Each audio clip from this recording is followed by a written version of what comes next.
3H, himala, hiwaga, hinagap, bilang 65. Mayroon akong isang grupo na tinuturuan ko na makarating sa kalangitan at malaman nila ang mga kalalagayan doon.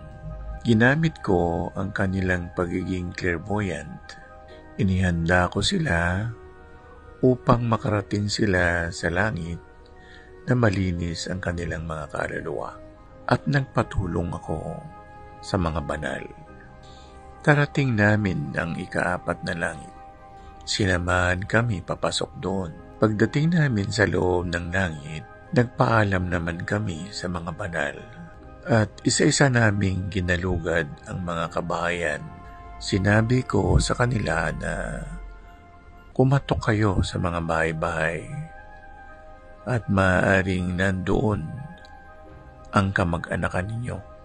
Samantalang ako, sa isang kahabaan ng daan, nakita ko ang nanay ko at ang tatay ko. Nagyakapan kami. Ang tanong agad sa akin ng tatay ko, namatay ka na rin ba? Sabi ko, hindi pa po. Nagpaalam lang ako sa mga banal, kaya kami nakarating dito. Tuwang-tuwa naman ang nanay ko na makita ako doon. Hindi siya masyadong umimik. Pero umiiyak ang tatay ko at humihingi ng pasensya sa mga naganap sa akin sa buhay ko nung nasa lupa pa siya.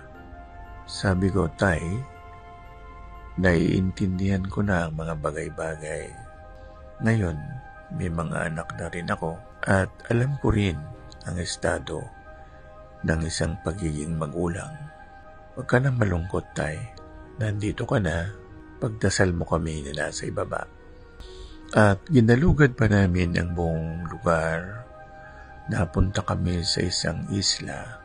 Nakita namin doon si Matusela o Matusalem, ang pinakamatandang tao na nabuhay sa mundo. Tila mayroon siyang binabantayan doon at hindi ko na siya inistorbo. Sapat na makita ko siya doon. Sa sitwasyong ito, tinanong kami ng mga banal, kailangan na kayong bumaba.